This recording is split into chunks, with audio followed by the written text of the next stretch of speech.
You're not poor anymore. Good news for the poor. Do you need that message today? You're not poor anymore.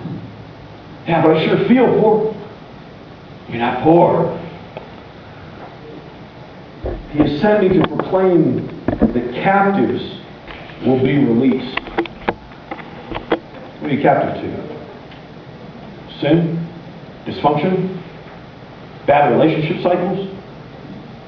Feel like you're doing the same thing that your parents did before you, that the parents did before that? You're caught in a cycle of addiction, caught in a cycle of bad relationships, caught in a cycle of whatever? Yeah, I'm on that treadmill. I'm captive to it. He says, you're released. You can be set free from your captivity where you keep doing what you don't want to be doing. You will be set free, my friend. Not breaking free, you're being set free. Next part, that the blind will see. I think that we underestimate the power of God sometimes. We say, okay, yeah, God can heal anybody. Do we believe that He actually will? Seen that happen, and the experience stuff happen through the power of God moving on people. The community praying over someone, releasing the power of God to do what He wants, and stuff happens. Because there's physical blindness, and I believe God wants to heal physical blindness, and we need to go out and face saying God wants to do this, and there's also spiritual blindness. You ever had somebody like, man, why can't they get it? They just keep bumping into walls. That is a spiritual problem that can only be fixed by God. You're not going to argue Him out of it. Those of you know Janet George, Michelle's mom, you're not going to sit there and argue her into sight. Janet, you need to be see. You need to see. Yeah? Well, you need to get vision. You're not going to argue. If you got somebody in your life that you really want to see, have them see Jesus, stop arguing with them about it. Arguing is not going to make them see. Arguing is not going to fix it. Stop it. Okay? That is something that only the Spirit of God can do. Get on your knees in your prayer closet and pray that God would break free their blindness, but you're not going to fix it on your own. The blind will see, and the oppressed will be set free. The oppressed, beaten down by other people, whether they've allowed it to or someone else has just walked in, been oppressed by other people. Man, my life isn't my own. It gets beaten around by other people. You'll be set free. And the time of the Lord's favor has come. I love that one. Like I remember that moment maybe it was the only time that it happened for you, when your dad looked at you and said, man, I'm really proud of you. You know that one moment where you had you had a crazy dysfunctional dad, but there was that one moment where he came through and like, man, I'm proud of you. You're like, oh! A teacher perhaps looked at you and said, you know what, I see amazing potential for you. I see that you have potential, you have no idea. And you walk out of the room just glowing, going, oh my word, that teacher likes me. That boss, whoever it might have been that spoke favor into your life, think about that coming from God, looking at you saying, you're favored by God.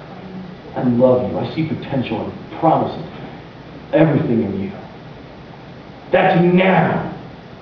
And he rolls it up, and he puts his scroll back, and he says to him, today, this scripture is fulfilled in your ears. Today!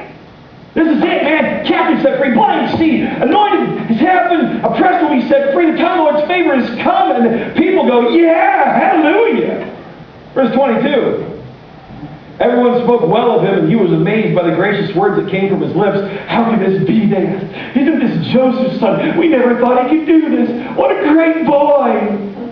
Oh, he's so great. That's our boy from Nazareth. We're so proud of him. Yay!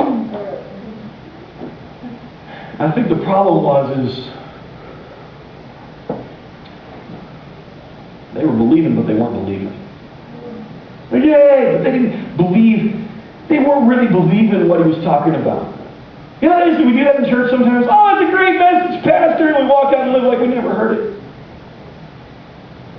Because Jesus is looking and saying, your anointing is on you. The Spirit is on you to preach captivity, to be set free. The blind are going to see. Lord's favor is on you, man. God's going to do something here. Oh, that's so nice. I think it really ticks Jesus off.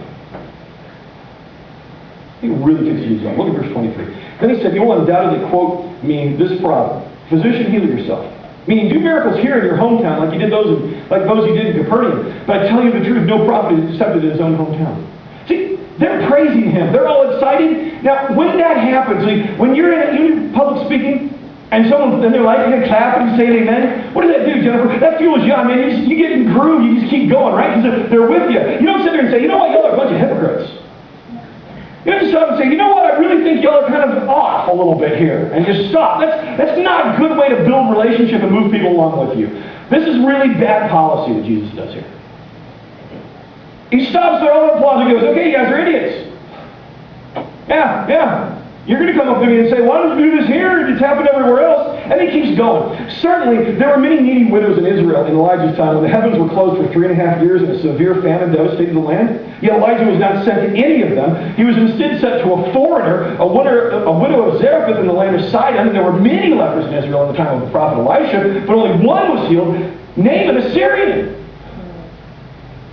So guys, you're going to miss this completely, and it's going somewhere else.